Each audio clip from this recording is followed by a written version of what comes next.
Hello friends, इस video को देखने से पहले आप सभी से रिक्वेस्ट है कि इससे पहले वाली 3 वीडियोस को जरूर देखें और उन 3 वीडियोस का लिंक आपको डिस्क्रिप्शन में मिल जाएगा। तो चलिए देखते हैं आज हमें क्या पढ़ना है। आज हमें पढ़ना है रिप्रोडक्शन कॉजेज वेरिएशंस।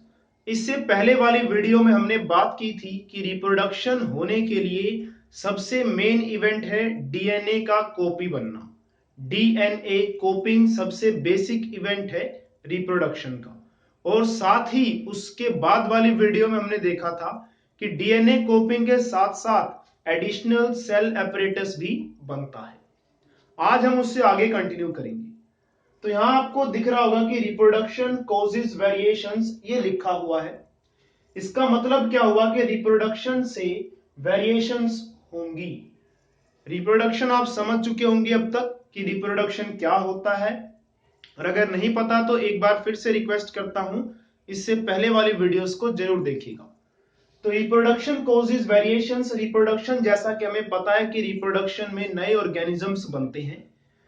वो जो नए ऑर्गेनिजम्स बनेंगे उनमें वेरिएशंस देखने को मिलेगी। वेरिएशंस क्या होता है? अंतर जैसे कि मुझ में और आप में अंतर है। आपकी शक्ल मुझसे मैच नहीं करती या मेरी शक्ल किसी और से मैच नहीं करती। यहां तक कि जो ट्विंस होते हैं उनमें भी 100% मैचिंग नहीं होती।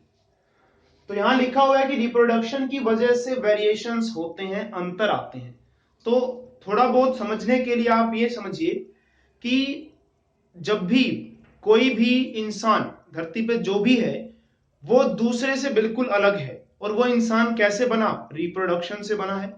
तो रिप्रोडक्शन होते रहता है, नई जनरेशन्स आती रहती हैं, लेकिन उन जनरेशन्स में आपको अंतर देखने को मिलेगा।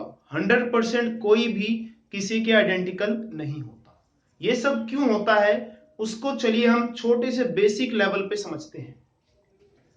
तो DNA कॉपिंग is a biochemical process. तो डीएनए का कॉपी होना ये कैसी प्रोसेस है? Biochemical process. बायोकेमिकल का मतलब यहां पर क्या है?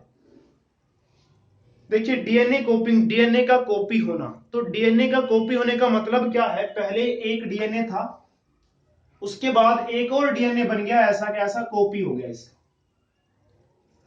तो डीएनए कॉपी होने का मतलब क्या है? डीएनए किससे मिलकर बना है? केमिकल से। तो जो नई कॉपी बनी है वो किससे मिलकर बनी है? केमिकल्स से ही मिलकर बनी है।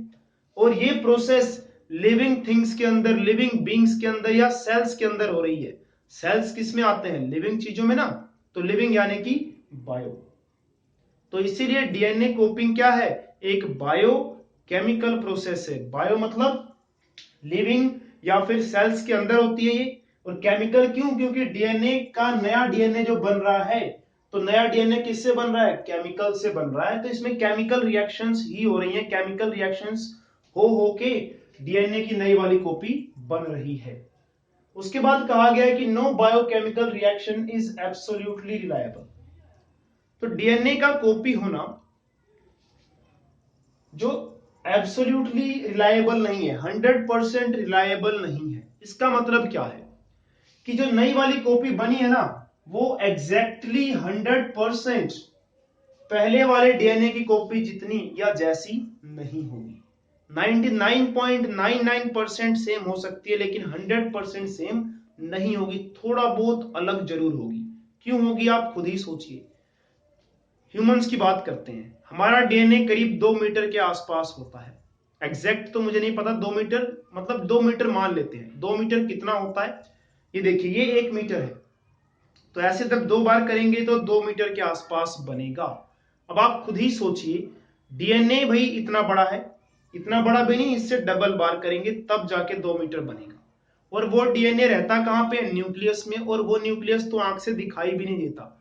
तो खुद ही सोचिए, इतनी बड़ी चीज को इतनी छोटी चीज में रखा गया है जो दिखाई भी नहीं देती। इसका मतलब डीएनए उसमें कैसे रहेगा? कोइल्ड की फॉर्म में। कोइल्ड मतलब इस तरह से, ठीक है। अब इस तरह से इतना कोयलिंग है ये। अब आप खुद ही सोचिए, इतनी छोटी सी जगह में एक और इसको देख देख कर एक और ऐसी कॉपी बनना मुश्किल है ना। और मुश्किल के साथ साथ ये भी हो सकता है कि थोड़ी बहुत इसमें गलती हो। गलती का मतलब ये एग्जैक्टली इसके जैसा नहीं हो पाएगा, थोड़ा बहुत तो अंतर होगा ही होगा। तो वही बात चल रही है। इसीलिए थर्ड पॉइंट ये कहता है कि कुछ ना कुछ वेरिएशंस होंगी जब भी डीएनए कॉपिंग का प्रोसेस होगा। ईच टाइम, हर एक बार जब भी डीएनए कॉपी होगा ना, तो होगा क्या, जो नए वाला डीएनए बनेगा वो पहले वाले से थोड़ा सा अंतर जरूर होगा, उसमें वेरिएशंस देखने को जरूर मिलेगी। These variations during reproduction is the basis for evolution. तो यही जो वेरिएशंस अंतर आ रहे हैं, अब देखिए ये वाला डीएनए का कॉपी और ये ओरिजिनल, दोनों में थोड़ा बहुत अंतर तो होगा ही होगा, ये हम देख चुके हैं। तो अगर डीएनए में अंतर है तो जो ये वाला सेल होगा और जो ये वाला सेल होगा इसमें भी अंतर होगा। दोनों के दोनों सेल्स में अंतर देखने को मिलेगा, डिफरेंस देखने को मिलेगा। तो यही जो अंतर, यही जो वेरिएशंस रिप्रोडक्शन के समय होती हैं, वही बेस है किसका, इवोल्यूशन का। इवोल्यूशन क्या है, इसके ऊपर हमारा नेक्स्ट चैप्टर है 9th पूरा का पूरा। लेकिन थोड़ा सा समझ लेते हैं इवोल्यूशन क्या होता है। डेवलपमेंट, डेवलपमेंट यानी कि विकास। किसका विकास, जीवों का विकास, लिविंग चीजों का विकास। तो इसको सिंपली समझने के लिए आप ये मानिए कि जैसे लाइफ धरती पर आई तो सबसे पहले क्या माना जाता है कि सिर्फ एक सेल, फिर उसके बाद 2 सेल वाले जीव बने, फिर 3 सेल वाले ऑर्गेनिजम्स बने। हम इंसान बहुत लेट बने, यानी कि सिंपल चीजों से एडवांस्ड ऑर्गेनिजम्स बनना, यही क्या है, एक तरह से इवोल्यूशन है।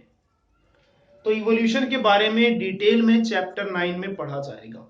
तो एक छोटे से सेल से इतना धीरे धीरे एडवांस्ड जीव जैसे कि हम बन गए, इंसान बन गए, इवोल्यूशन ये कैसे हुआ, ये वेरिएशंस, जो ये वेरिएशंस आ रही हैं, थोड़े थोड़े अंतर, ये अंतर जो दिख रहे हैं ना, ये अंतर हजारों सालों तक होते रहेंगे।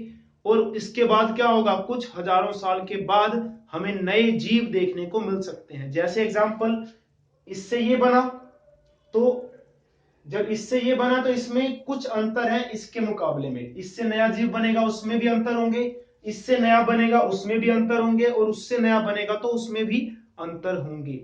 इन डिफरेंसेस की वजह से क्या होगा, जब हम बहुत आगे जाके देखेंगे, हजारों साल बाद आगे जाके देखेंगे, तो हमें वो वाला सेल और इस सेल में बहुत ज्यादा अंतर दिखाई देंगे, और वो थोड़ा इससे एडवांस्ड भी हो चुका होगा। तो एक तरह से क्या हो गया, इवोल्यूशन हो गया। तो अब कुल मिला के बात यह हो गई कि जब भी सेल्स का डिवीजन होगा, 2 सेल्स बनेंगे, और ये दोनों सेल्स हमें पता है कि सिमिलर होंगे, एक जैसे होंगे। एक जैसा होना बहुत जरूरी है, ये वीडियो नंबर 1 में हमने डिस्कस किया था डिटेल में। तो सिमिलर तो होंगे भाई, ठीक है, मान लिया, लेकिन एब्सोल्युटली आइडेंटिकल नहीं होंगे, 100% सेम नहीं होंगे।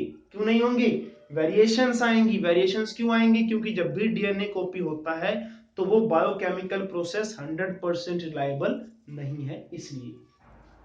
तो ये थी मेन डिस्कशन जो आज हमें करनी थी। लेकिन इसके नीचे भी आपको कुछ लाइंस दिखाई दे रही होंगी, उनके बारे में भी जानना हमारे लिए जरूरी है। वो क्या जरूरी है, देखिए कि सम ऑफ दीज वेरिएशंस में बी ड्रास्टिक। अब हमें पता लग गया है कि जब भी एक सेल से नया सेल बनेगा तो नए सेल में थोड़ा बहुत अंतर रहेगा पुराने वाले सेल के कंपैरिजन में। सम ऑफ दीज वेरिएशंस में बी ड्रास्टिक। लेकिन कई बार क्या होता है कि जो ये अंतर, जो डीएनए नया वाला बना है ना, वो बिल्कुल ही अलग है पुराने वाले से। अब बिल्कुल ही अलग है तो क्या होगा, सोचिए। एग्जाम्पल मानते हैं कि जो डीएनए का कॉपी है नए वाला, वो ऐसा बन गया है कि जो सेल मेम्ब्रेन के जो प्रोटीन्स हैं उनको बना ही नहीं रहा सही से। मान लेते हैं मेम्ब्रेन है सेल्स की, इसकी मेम्ब्रेन को सही से नहीं बना पा रहा, क्योंकि इसके पास सही से इंफॉर्मेशन नहीं है, सही से कॉपी नहीं बना, या फिर जो कॉपी बना डीएनए का वो इतना ज्यादा चेंज है पहले से कि ये नए वाला सेल इसके बिल्कुल भी मैच नहीं कर रहा।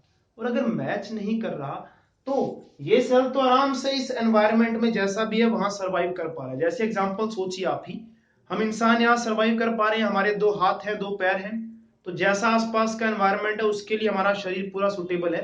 2 हाथों से हम काम कर सकते हैं, 2 पैरों से हम चल सकते हैं।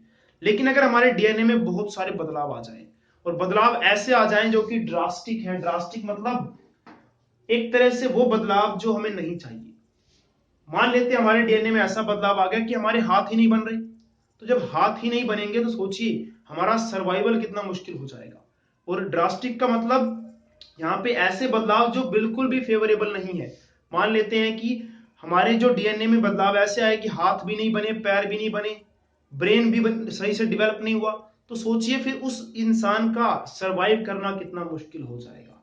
तो इसीलिए वेरिएशंस का फायदा भी है, उससे इवोल्यूशन होता है, उससे ऑर्गेनिजम्स और एडवांस्ड बनते हैं, उनकी डेवलपमेंट देखने को मिलती है। लेकिन कई बार वेरिएशंस ज्यादा ड्रास्टिक हो जाते हैं, जिसकी वजह से जो नया वाला डीएनए कॉपी है ना, वो नए वाले सेल अपरेटस के साथ मैनेज नहीं कर पाएगा, क्योंकि डीएनए कुछ चाहता है और सेल अपरेटस वही मैच नहीं कर रहे।